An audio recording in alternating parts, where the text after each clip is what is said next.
ओम नमो भगवते वासुदेवाय। ओम नमो भगवते वासुदेवाय। ओम नमो भगवते वासुदेवाय। ओम अज्ञानतिमिरान्धस्य ज्ञानाञ्जनशलाकया चक्षुरुन्मीलितं येन तस्मै श्रीगुरुवे नमः। नमो विष्णुपादाय कृष्णपृष्ठाय भूतले श्रीमते भक्तिवेदान्त स्वामिन् इति नामिने। नमस्ते सारस्वते देवे गौरवाणी प्रचारिणे निर्विशेष शून्यवादी पाश्चात्य देश तारिणे। जय श्री कृष्णा चैतन्य प्रभु नित्यानंदा श्री अद्वैत गदाधर श्रीवासादि गौर भक्त वृंदा।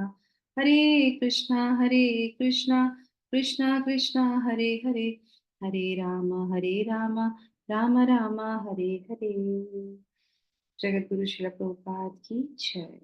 भगवत वाणी भगवत गीता जी की जय। गुरु महाराज की जय। हरे कृष्णा। तो आप सभी लोगों का बहुत बहुत स्वागत है चेतोदर्पण मार्जनम, जिसमें हम लोग सुबह भगवान के लिए आधा घंटा, हाफ एन आवर जो है भगवत गीता का पारायण करते हैं, भगवत गीता का श्लोक पढ़ते हैं, जिससे कि क्या होता है, मन की शुद्धि होती है। और बहुत ही सौभाग्यशाली जो भक्त हैं वो क्या करते हैं, वो सुबह 4:30 बजे आ जाते हैं, हमारे साथ मंगला आरती करते हैं, है ना, और भगवान के नाम का जप करते हैं। उसके बाद भगवत गीता का पारायण। तो आप सब लोगों से मेरा अनुरोध है, कृपया करके इस कार्तिक मास का लाभ उठाइए और सुबह जल्दी से जो है सत्र में आने का प्रयास कीजिए, जपा करने का प्रयास कीजिए, साथ में मंगला आरती और उसके बाद फिर एक श्लोक भगवत गीता का। तो आज हम लोग जो है अध्याय 6 में प्रवेश करेंगे। अध्याय 6 जो है पूरी तरीके से अष्टांग योग को पूरा जो है उसका विवरण दिया जाता है। जैसे कि शिला प्रभुपाद ने भगवान ने भी जो है भगवत गीता के 5वें अध्याय में 27वें और 28वें श्लोक में बताया कि ये पद्धति है जो है, एक अष्टांग योगी भी जो है इस योग प्रक्रिया से, साधना से जो है, ध्यान से जो है, धारणा से जो है मुझे प्राप्त कर लेता है। भगवान की कौन सी फॉर्म को प्राप्त करता है? परमेश्वर को। तो परमेश्वर को कैसे अटेन करते हैं, तो ये बात जो है अर्जुन के मन में आती कि अच्छा ये साधना तो बहुत अच्छी है, फिर साधना ही कर लेते हैं, ध्यान ही कर लेते हैं, अष्टांग योगी कर लेते हैं, फिर ये युद्ध क्यों करना? भगवान मुझे कहते हैं युद्ध कर लो, इतनी सारे तो उन्होंने मुझे मार्ग दिखाए हैं। तो फिर भगवान सुनते हैं उनकी हृदय की और वो कहते हैं कि ये इतना सरल नहीं है, इसमें भी कुछ शर्तें हैं, नियम है। तो हम ये जो अध्याय है, शिला प्रभुपाद, ये अष्टांग योग है, इसका भक्ति योग से कोई लेना देना नहीं है, पर शिला प्रभुपाद हमेशा जो है भक्ति योग के आधार पे ही हमें भगवत गीता सिखाते हैं और हमको भी वैसे ही सीखना चाहिए। पर इसके दो पहलू हैं, हम दोनों पहलू को देखेंगे कि एक जो अष्टांग योगी है वो इस मार्ग पे जाता है तो उसको कौन कौन सी चीजों का पालन करना चाहिए। दूसरा, इसी को कंपेयर करते हैं, जिस तरीके से एक कोई मान लीजिए बहुत कीमती चीज है, सोने की चीज है, वो वैसे भी आकर्षित होती है, चमकती है। जैसे गले में मैंने ये पहन रखा है, ये ऑटोमेटिकली चमक रहा है, करेक्ट। पर इसी को अगर हम इस ब्लैक कलर के कपड़े के ऊपर रखते हैं तो देखिए फर्क कितना आ गया, दोनों में आ गया ना। तो इसी तरीके से शिला प्रभुपाद क्या करते हैं कि सारी पद्धतियों को दिखाते हैं, फिर उसमें से वो चमक दिखेगी कि भक्ति योग क्या है। जैसे कि आप सुनार के यहाँ जाएंगे तो क्या करता है, वेलवेट के एक कपड़े में आपको सोने की चीज, डायमंड की चीज लगा के दिखाता है कभी आपको देखा आपने कोई भी ज्वेलरी वाला आपको जो है किसी गत्ते के टुकड़े में आपको ज्वेलरी दिखा दी? नहीं, कीमती है ना। तो उसको और भी सुंदर दिखाने के लिए कि इसकी चमक और भी अच्छी आती है जब वो किसी वेलवेट के कपड़े में हो, है ना, किसी ऐसी चीज में हो जो सुंदर है, उसमें वो उसको जो है प्रस्तुत करता है। तो इसीलिए शिला प्रभुपाद भी क्या करते हैं कि इन सब पद्धतियों से दिखाते हैं कि भक्ति योग कितना सुंदर है और कितना सरल है। तो वो मानसिकता के साथ वो हमको ये सारी चीजें जो भगवान ने बताई हैं उसी को वो प्रस्तुत करते हैं कि हमको कौन सा जो है मार्ग चुनना चाहिए। ठीक है, तो चलिए, तो इसमें अब भगवान क्या बोल रहे हैं, क्या सिखा रहे हैं उनके लिए जो अष्टांग योग को फॉलो करते हैं। तो अभी हम लोगों ने सीखा था कि अष्टांग योग में जो है कुछ हमने एक्रोनिम सीखा था। कल मंडे को हम कोशिश करेंगे आपको जो है दिखाने का पूरा एक बार फिर से, जिससे कि आपको याद हो जाए। एक बार ओवरव्यू से समझने से जल्दी समझ में आ जाता है चैप्टर। तो 1 से लेके 9 तक के श्लोकों में जो है यहाँ पे वो बताते हैं कि किस तरीके से ध्यान के लिए कुछ आवश्यक शर्तें हैं। ठीक है, तो वो आवश्यक शर्तें कौन कौन सी हैं उसको हम यहाँ पे देखेंगे इस अध्याय में, अष्टांग योग की तरफ से, और भक्ति योग से कैसे रिलेट करता है उसको समझेंगे। तो श्लोक संख्या 1। श्री भगवान उवाच अनाश्रित कर्म फलम कार्यम कर्म करोति यः स सन्यासी च योगी च न निग्रह न चाक्रिय। तो वो कहते हैं, भगवान जी कहते हैं इसमें, श्री भगवान ने कहा, जो पुरुष अपने कर्म फल के प्रति अनासक्त है और जो अपने कर्तव्य का पालन करता है वही सन्यासी और असली योगी है। वह नहीं जो न तो अग्नि जलाता है और न ही कर्म करता है। तो पहले हम तात्पर्य लेते हैं। सुषमा सिंह माता जी, आप पढ़िए पहला पैराग्राफ और उसके बाद दूसरा पैराग्राफ दूसरी माता जी। यस। तात्पर्य जगत गुरु शिला प्रभुपाद की जय। इस अध्याय में भगवान बताते हैं कि अष्टांग योग पद्धति मन तथा इंद्रियों को वश में करने का साधन है, किंतु इस कलयुग में सामान्य जनता के लिए इसे संपन्न कर पाना अत्यंत कठिन है। यद्यपि इस अध्याय में अष्टांग योग पद्धति की संस्तुति की गई है, किंतु भगवान बल देते हैं कि कर्मयोग या कृष्ण भावनामृत में कर्म करना इससे श्रेष्ठ है।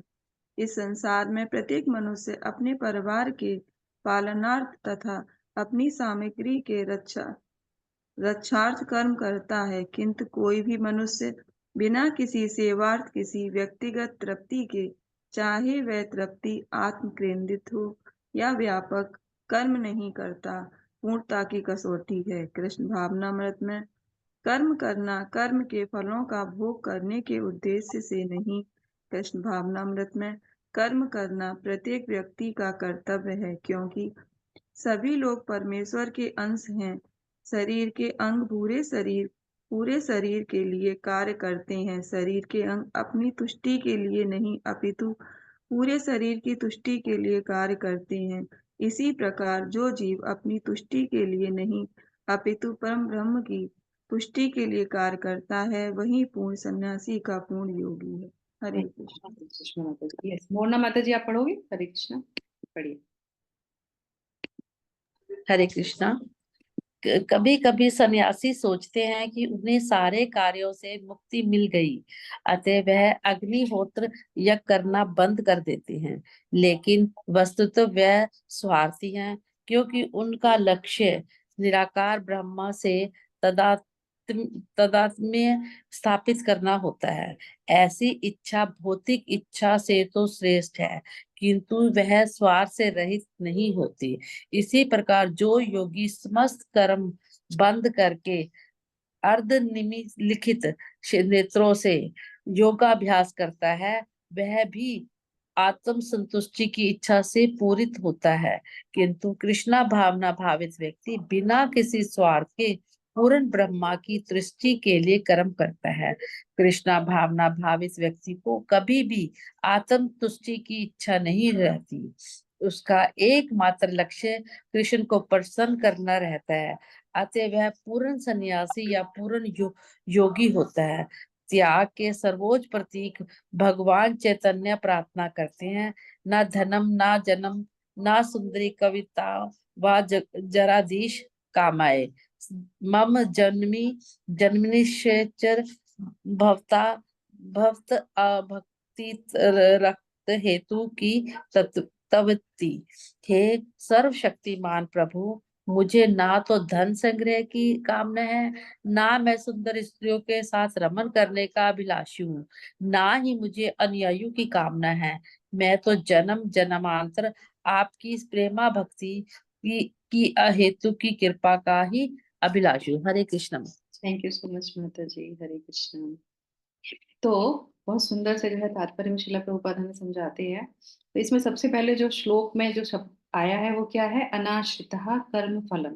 तो अनाश्रितः कर्म फलम का मतलब क्या है? कि कर्म के फल पर आश्रित न होकर। कौन? अष्टांग योगी।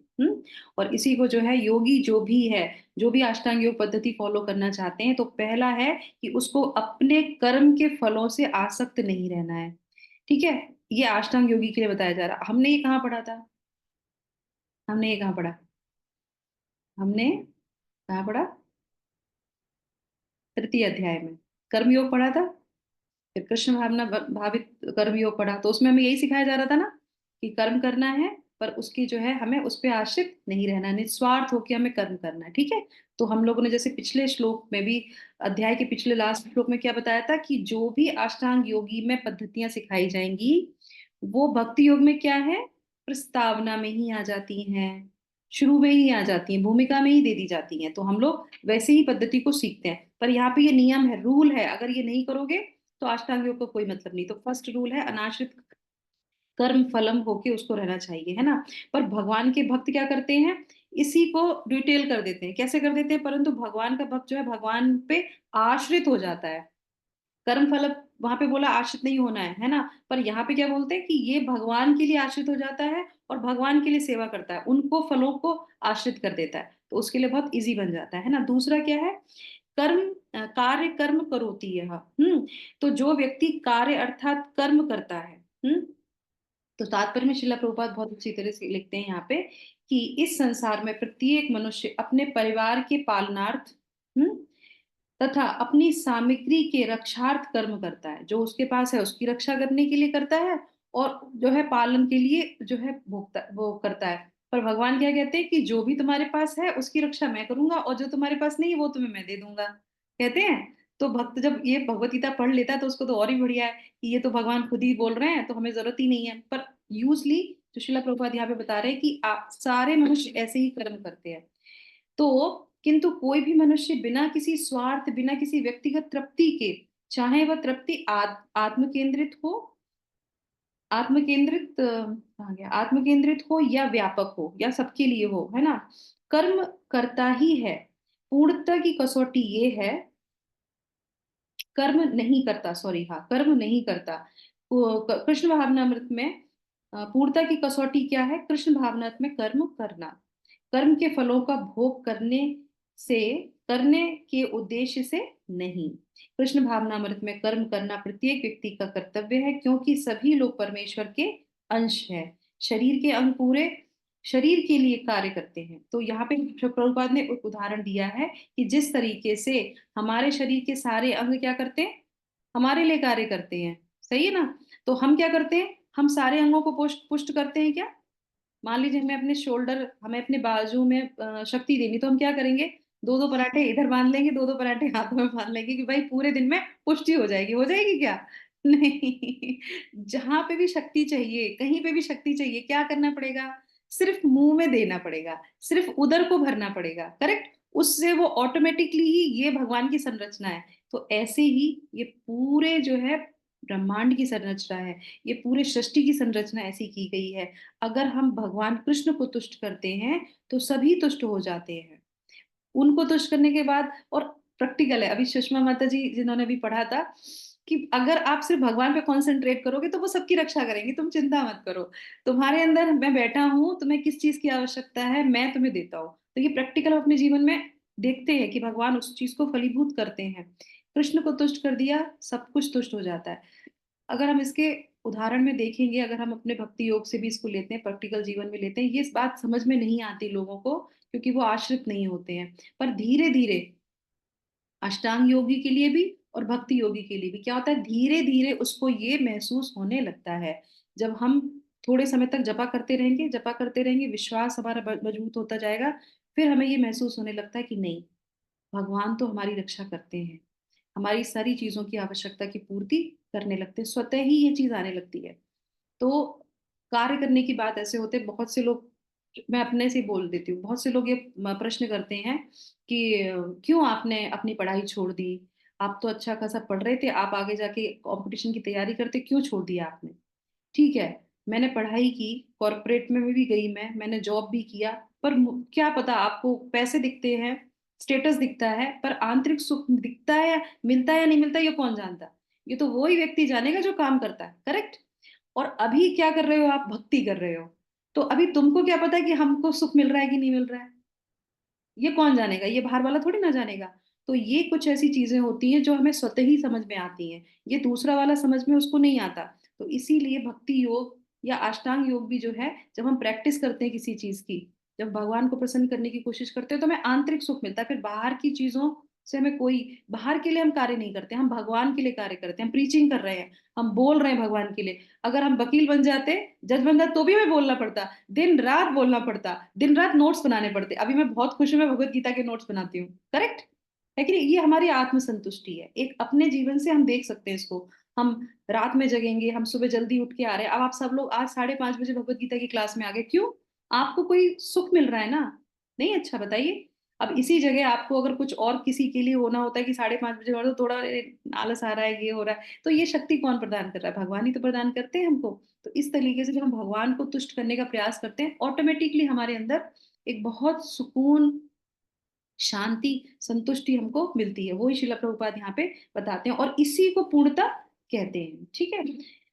और वही पूर्ण सन्यासी या योगी है। तो उसके बाद शब्द आ जाता है सन्यासी और योगी। तो वो नहीं जो कार्य नहीं करता, करता है पर भगवान के लिए करता है, उसको बोल रहे हैं यहाँ पे, वो सन्यासी है। ठीक है? तो श्रील प्रभुपाद जो है भक्ति योग की तरफ से समझाने का प्रयास कर रहे हैं, और भगवान जो है अष्टांग योग की योगियों को भी बोल रहे हैं कि वो ही सन्यासी और योगी कहलाता है ना? अब दूसरा शब्द यहाँ पे आ जाता है कि न सन्यासी च योगी च। वही व्यक्ति सन्यासी भी है तथा योगी भी है, जो क्या करता है? कर्म फलों से आसक्त नहीं होता, और जो है जो व्यक्ति कार्य अर्थात कर्म करता रहता है, वो नहीं कि जो सब कुछ छोड़ देता है। अब इसके बाद जो है इसमें समझने वाली बात ये है, योगा और सन्यासी। तो ये दो अर्थ मैंने पहले भी बताए थे, शुरू से ही भगवत गीता में योग शब्द आता रहा है। और यहाँ पे अब हम लोग अष्टांग योग में हैं, 6 अध्याय में हैं। तो यहाँ पे योगी का मतलब क्या है, योगा का मतलब क्या है, कौन बताएगा? सन्यासी और योगी। सन्यास का भी हमने पहले बता चुकी हूँ मैं आपको। भगवान के साथ जुड़ना, ठीक है? योग। योग मतलब भगवान के साथ जुड़ना। Very nice, okay. अब आज ये हो गया हमारा जो हम लोगों ने सीखा प्रभुपाद से, कि योग का मतलब भगवान से जुड़ते हैं। ठीक है? अब अष्टांग योग में योगी का मतलब क्या है? नहीं पता होगा। जो उस केवल सन्यासियों की तरह से अपनी मन और इंद्रियों को कंट्रोल करना और भगवान के साथ जुड़े रहना। ठीक है। तो जो योगी होते हैं वो भगवान की वो स्टेज को नहीं समझते, पहली बात। और अष्टांग योग में सिर्फ जो योगी है, इसीलिए मैं मंडे को आप लोग को एक चार्ट दिखाऊंगी, जिससे आपको सारी चीजें क्लियर हो जाएंगी, है ना? ठीक है? तो जो योगी होता है, जो अष्टांग योग फॉलो करता है, जो अष्टांग योगी होता है, वो क्या करते हैं? वो परमात्मा को जो है रियलाइज करता है। समझ में आया? वो ध्यान करता है ना, तो ध्यान में भगवान थोड़े चित्त में आते हैं, उसके उसके भगवान जो है परमात्मा फीचर को वो कॉन्सेंट्रेट करता है। उसकी कॉन्शियसनेस जो है भगवान फीचर, परमात्मा फीचर पे होती है। ठीक है? तो यहाँ पे योग जो है, ये योग जो शब्द आया है अष्टांग योग में, योग पद्धति में, योग जो है ये पातंजलि सूत्र से आया है। ठीक है? पातंजलि सूत्र एक जो है ऋषि थे, उनका जो सूत्र था, उन्होंने जो ये निकाला था, उन्होंने बताया था। तो उसमें योग है, और उसका मतलब होता है योगः चित्त वृत्ति निरोधा। योगः चित्त वृत्ति निरोधा। तो योग उसको बोलते हैं जो आपकी चित्त को शुद्ध करे।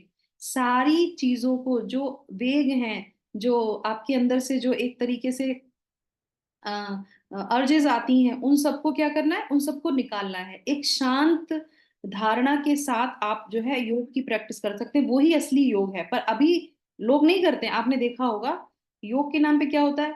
एरोबिक होती है, अब जो है पावर योगा होता है। अरे उसमें तो और बीपी हाई हो जाता है। उस सब चीजों को शांत करना है, ऊपर नहीं उठाना है। तो इसीलिए योग का जो असली अष्टांग योगी होता है, उसके लिए क्या है? योगा चित्त वृत्ति निरोधा। तो इसमें वो क्या करते हैं? इसमें जो है उसको पूरी तरीके से अपने आप को शांत करना होता है। ठीक है? अब इसके लिए मैं आपको एक एग्जांपल देती हूँ। एक मान लीजिए एक बहुत बड़ा सा लेक है, पॉन्ड है। और अब किसी ने कहा कि हमें अष्टांग योग करना है। अब वो वहां पे गया उस लेक में, और उसका लेक का पानी जो है शांत है ना? उसमें कोई वेग नहीं आ रहा, कुछ नहीं आ रहा। अब वो उसके पास जाता है, और वहां पे जाके उसकी कोई कीमती सी चीज उसकी गिर जाती है पानी में। ठीक है? क्योंकि पानी शांत है, तो क्या हो रहा है? उसको वो अपनी चीज दिखाई दे रही है। अब उसको उसको लेना है, तो वो क्या करेगा? पानी के अंदर जाएगा। पानी के अंदर जाएगा, और पानी के अंदर जाके फिर वो जल्दी से जल्दी हाथ पैर मारेगा और उसको निकालने का प्रयत्न करेगा, करेगा। जब पानी हिलने लगेगा तो क्या होगा? पानी साफ रहेगा, पानी गंदा हो जाएगा? तो जी पानी गंदा होगा। पानी गंदा हो जाएगा तो उसको अपनी चीज दिखाई देगी, मिलेगी? नहीं। नहीं। यस, बस यही समझने वाली बात है।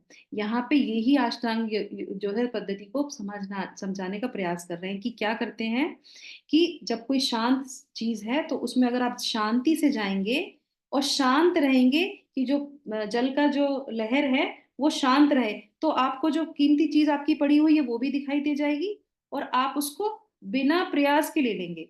पर जो व्यक्ति पहले से ही विचलित है और उसका उस समय कोई चीज गिर गया तो वो तो विचलित हो जाएगा, वो एकदम से जो जंप करेगा। आया तो किस लिए था? शांति में जो है ध्यान करने के लिए। चीज उसकी गिर गई, अब उसको विचलित हो गया वो अंदर से, है ना, तो वो तुरंत कूदेगा और जल्दी से हाथ पैर मारेगा कि जल्दी से ढूंढेगा। ऐसे ऐसे ऐसे तो कुछ नहीं मिलेगा, पत्थर रेत जो है वो पूरा जो क्लियर पानी था वो भी गंदा हो जाएगा, है ना, और उसको वो मिलने मिलने का दूर दूर वो उसे देख भी नहीं पाएगा। तो यहाँ पे यही कहने का प्रयास कर रहे हैं कि अगर आप अपनी इन चीजों को नहीं छोड़ते हैं, आसक्ति बना के रखते हैं और फिर आप कर्मों को छोड़ देते हैं और फिर जाते हैं अष्टांग योग करने के लिए, तो अष्टांग योग तो बहुत दूर की बात है, आप अपने आप को ही विचलित कर देंगे और जो आपके पास है आप उसको भी खो देंगे। तो बहुत से लोग यही करते हैं, हमें सन्यास ले लिया, हम जो है आप ये करेंगे, हम सबको छोड़ देंगे। तो इसीलिए भगवान क्या करते हैं कि छोड़ने की आवश्यकता नहीं होती है, जिन चीजों को छोड़ना चाहिए उसकी प्रैक्टिस करनी चाहिए, तब जाके आप कहीं अष्टांग योग में प्रवेश कर सकते हैं। समझ में आया सब लोगों को? समझ में आया? हम्म। तो इसके साथ जो है ये इस चीज को यहाँ पे समझाने का प्रयास करते हैं और उसको फिर वो क्या बोलते हैं, फिर वो जो है लास्ट में बोलते हैं इसी चीज को जो है श्रीला प्रभुपाद जो है हम छठे अध्याय के 7वें श्लोक में भी समझते हैं। छठे अध्याय के 7वें श्लोक में भी क्या बोलते हैं?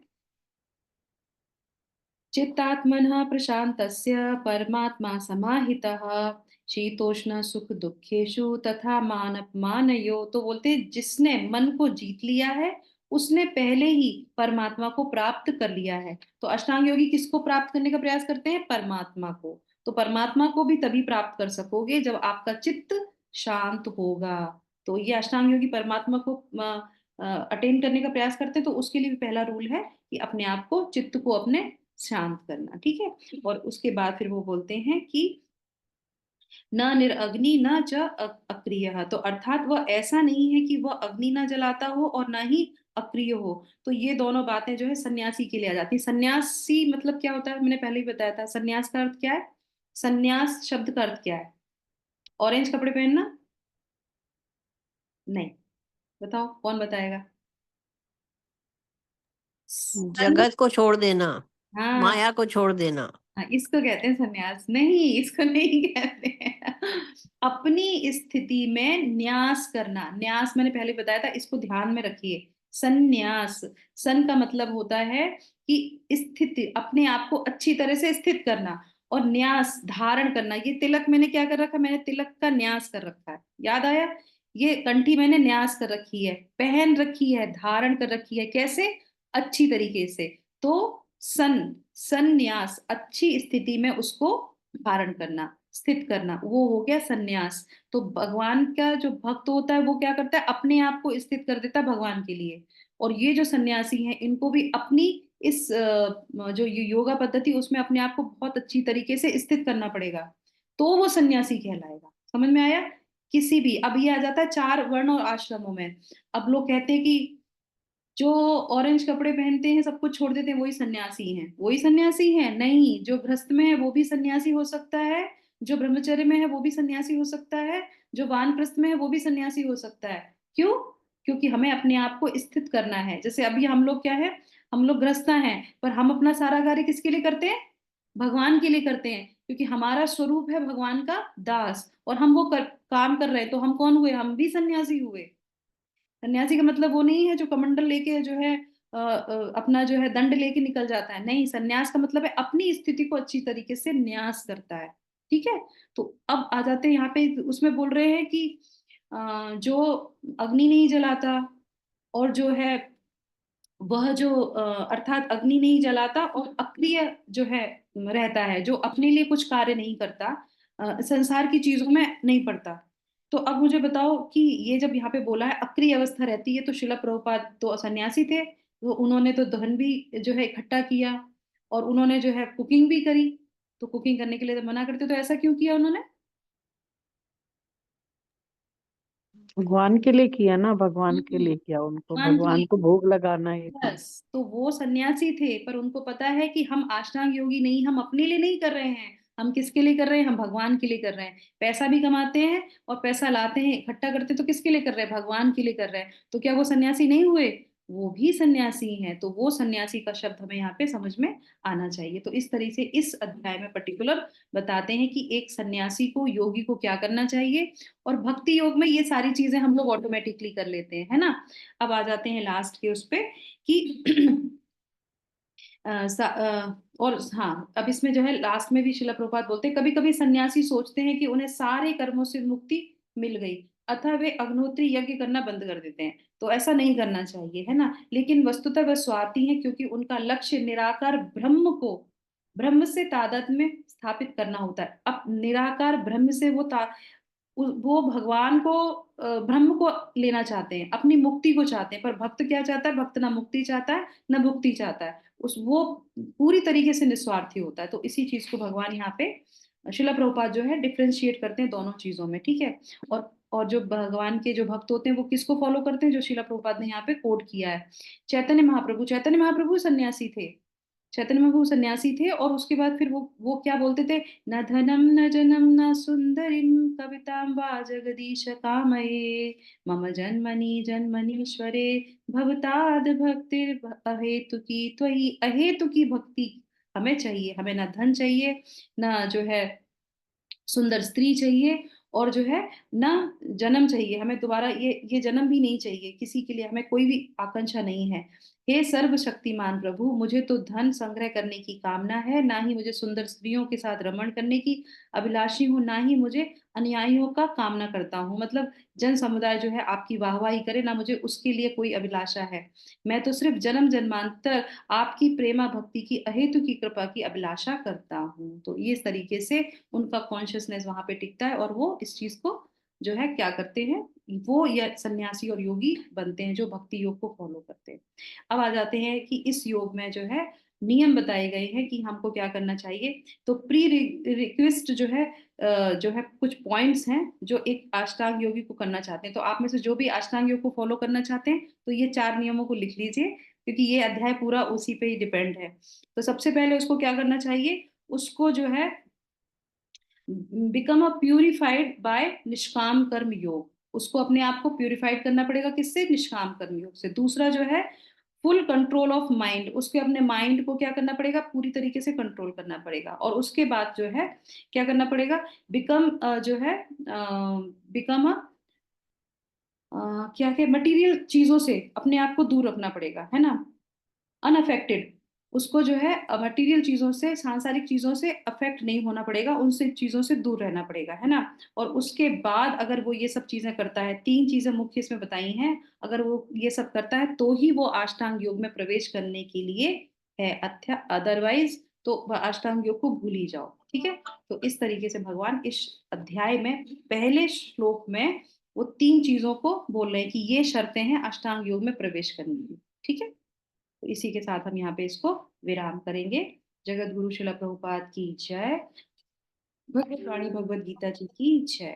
हरे कृष्णा हरे कृष्णा कृष्णा कृष्णा हरे हरे, हरे राम हरे राम हरे राम राम राम राम हरे हरे कृष्णा। तो ये थोड़ा सा अध्याय ऐसा ही चलेगा, हमें अष्टांग योग से समझते चले जाएंगे, पर इसमें बहुत सारी चीजें जो है हमारे लिए भी बताई जाएंगी, है ना। तो हम इसको सीखने का प्रयास करेंगे, और कैसे ये हमारे लिए लाभप्रद रहेगा। शिला प्रभुपाद हर श्लोक में हमारे लिए कुछ ना कुछ टिप्स जरूर देते हैं, है ना। जैसे कि अभी हम लोगों ने शिक्षाष्टकम से एक श्लोक सुना।